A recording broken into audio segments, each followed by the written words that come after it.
Amakuru, Nitwa Fode. Je voudrais vraiment remercier l'ambassadeur et Madame la modératrice pour votre invitation. Il semble que je puisse avoir des liens avec l'ambassade. Je ne parle même pas du Rwanda. Parce que le 4 juillet 2017, avant même de prendre mes fonctions au Rwanda, votre prédécesseur m'avait invité à la journée de la libération et j'étais venu participer ici. C'était ma première rencontre avec votre ambassade.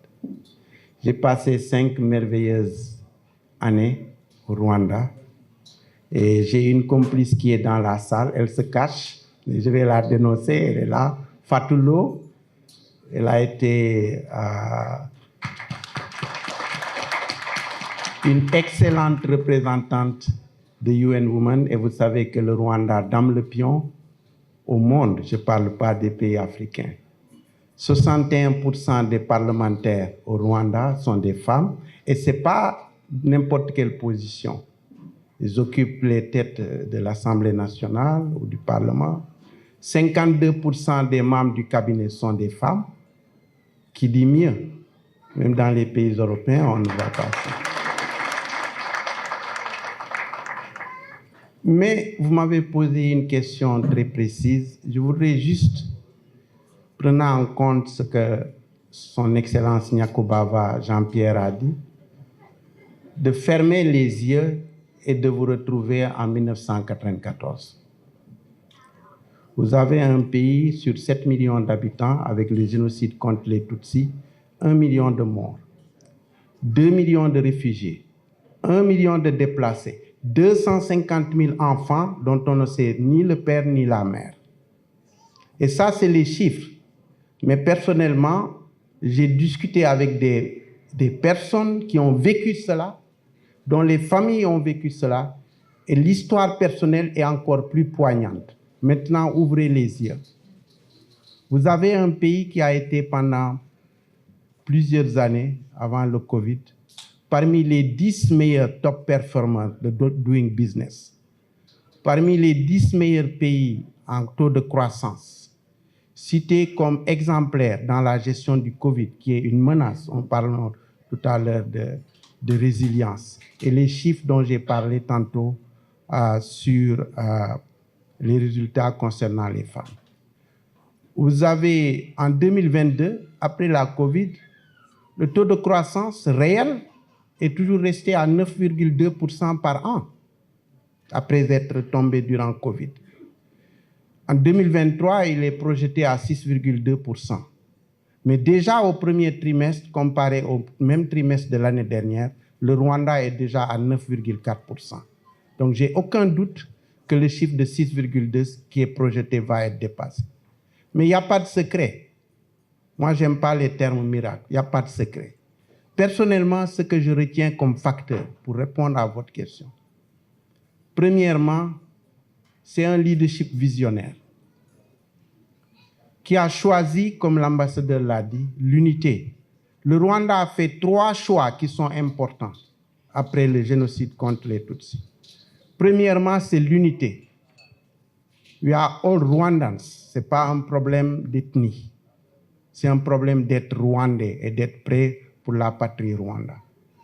La deuxième chose, c'est la responsabilité.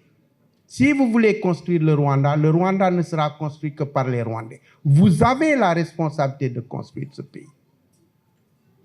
Et troisièmement, voir grand. C'est un pays qui est 26 000 km², 14 millions d'habitants. C'est le taux de pression démographique le plus élevé en Afrique, 454 habitants au kilomètre carré. Ce pays, s'il ne voyait pas grand, entouré de plusieurs géants, ses frontières, c'est la RDC, c'est la Tanzanie, c'est l'Ouganda. Vous voyez, donc, il fallait qu'ils fassent des options. Et ce leadership visionnaire ne s'est pas arrêté là. Parce que le problème, c'est comment vous combinez le leadership et le management si vous voulez avoir des résultats. Donc le leadership visionnaire a dit, mettons en place cette vision. ils ont fait Vision 2020, Mourengue Vision 2020. Après, ils ont fait la Vision 2050. Vision 2050, où ils ont repris leur aspect de voir grand, où ils ont dit en 2035, le PIB par tête d'habitant en parité au Rwanda, c'est 1037 $. Mais ils ont fait comme objectif de dire en 2035, nous serons un pays à revenu intermédiaire mais élevé, passer de 1037 à 4036 $. Et en 2050, nous serons un pays à revenu élevé. Nous passons à 12 476 $. Quelqu'un qui lit, mais ces gens sont fous, qu'est-ce qu'ils veulent faire avec ces trucs? Mais la vision s'est traduite par des plans de 7 ans. National Strategy for Transformation, des plans nationaux de stratégie de transformation. La transformation économique, la transformation sociale, la gouvernance transformationnelle, pour mettre les choses en place. Mais cela requiert aussi de mettre l'accent sur une gouvernance inclusive centrée sur les citoyens. Et c'est ça aussi qu'ils ont dit, parce que les homegrown, j'y viendrai, j'aime 2 ou 3 homegrown qui sont importants pour le Rwanda. C'est le Umushikirano, le National Dialogue Council, où chaque année on réunit tout le monde et on discute. Où voulons-nous voir le pays avancer? Allons-y. Le National Leadership Retreat, où on réunit tous les leaders, où est-ce qu'on veut aller? C'est un aspect aussi important. Le deuxième facteur que je trouve important, ce sont les institutions, systèmes, écosystèmes mis en place. Parce qu'il faut des institutions, des systèmes et un capital humain pour traduire la vision en réalité et pour que les populations s'y retrouvent. Et c'est ce qu'ils ont fait. Si aujourd'hui, pour donner juste un exemple, tout le monde parle actuellement de l'intelligence artificielle. Mais savez-vous que le Rwanda a déjà un programme, un plan de développement de l'intelligence artificielle où ils ont mis leurs propres ressources, 75 millions de $. Je ne vois pas beaucoup de pays africains qui déjà anticipent. Et c'est ça la vision. Il faut anticiper. Il faut mettre les choses en place. Donc, ces écosystèmes. Northskin développe aujourd'hui au Rwanda le plus grand hub africain d'innovation. Je l'ai visité avant de venir. C'est terminé maintenant. C'était avec l'appui du PNUD et des Nations Unies, on a échangé sur ça. Donc, l'écosystème, le facteur. Vous avez le plus grand centre pour les mathématiques, parce que j'ai une profonde conviction, surtout pour les jeunes filles, il faut les mettre aux sciences techniques, engineering et mathématiques. C'est ça qui va aussi changer le pays. Et le Rwanda a compris ça. Ils ont mis AIMS, African Institute for Math and Sciences, pour développer ça et anticiper. Mais ils ont dit que le leadership est important, African Leadership University. Donc, c'est des facteurs, vous mettez les pions, système, écosystème, et les finances pareilles. Kigali International Finance Corporation. Troisième élément, je pense, c'est investir sur le capital humain. Comment on fait en sorte pour qu'on prenne les meilleurs, y compris si on est en retard, qu'ils puissent le faire. Le Rwanda prend des jeunes d'Afrique, d'ailleurs, et les ramène pour qu'ils contribuent au développement de ce pays. Et ça, c'est un facteur très important. L'inclusivité. J'ai parlé des jeunes et des femmes, mais aussi les personnes vivant avec des handicaps. Ils sont représentés aussi au Parlement et en vote pour eux-mêmes, pour être sûrs qu'ils ne seront pas chantés et qu'ils seront représentés au Parlement. Pour l'autre aspect, c'est comment forger la jeunesse pour la résilience ultérieure. Iterero, leur commission qui forge les jeunes. Le Ni Umuya Rwanda. Nous sommes Rwandais, je suis Rwandais. Et ça, c'est un facteur important de développement. Le dernier aspect que je voudrais à ce niveau mettre en exergue pour les facteurs de développement, c'est le partenariat avec les partenaires techniques et financiers. Moi, j'aime faire un partenariat avec quelqu'un qui a une vision. Je veux aller vers cette porte. Comment nous pouvons faire un partenariat?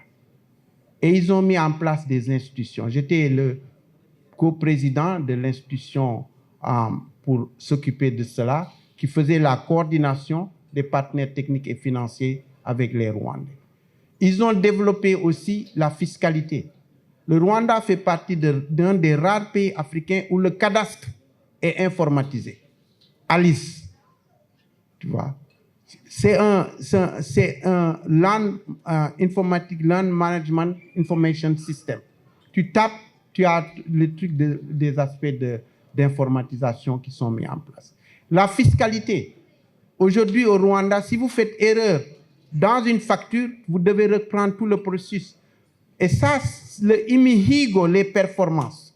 Si vous le faites, vous réduisez la corruption. Et ça, c'est un point aussi extrêmement important au Rwanda. La bonne gouvernance, l'anticorruption. Le président a dit, on ne dit pas qu'il n'y a pas de corruption. Mais tout le monde sait que si tu fais la corruption, les sanctions positives et négatives sont là. Et si c'est les sanctions négatives, elles seront là. Enfin, pour terminer, l'un des points essentiels, moi, si j'avais à retenir une seule chose du Rwanda, c'est le Agaciro, la dignité. Et ça, ils l'ont bâti dans ce pays. C'est le plus important. Quelqu'un qui a avec lui, chez nous, il y a un proverbe, professeur Senghor pourrait peut-être élaborer mieux que moi sur ça. Il y a un proverbe qui dit qui a avec lui sa pitance, a avec lui sa dignité. Et c'est ce qu'ils ont fait pour dire, bâtissons en tant que nation.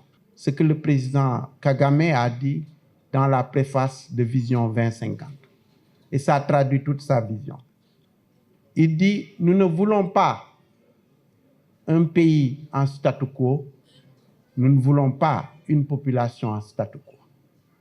Nous voulons changer, nous voulons avancer, nous voulons faire le meilleur pour nous-mêmes en respectant ce qu'il faut pour les populations rwandaises. On ne le fait pas pour les Nations Unies, on ne le fait pas pour les partenaires au développement, on le fait pour nos populations devant lesquelles nous sommes redevables. Et c'est comme ça qu'on construit l'unité, la résilience, et je suis certain que le Rwanda continuera de briller. Vous avez un magnifique pays, très beau, très joli, et j'ai adoré passer 5 ans là-bas.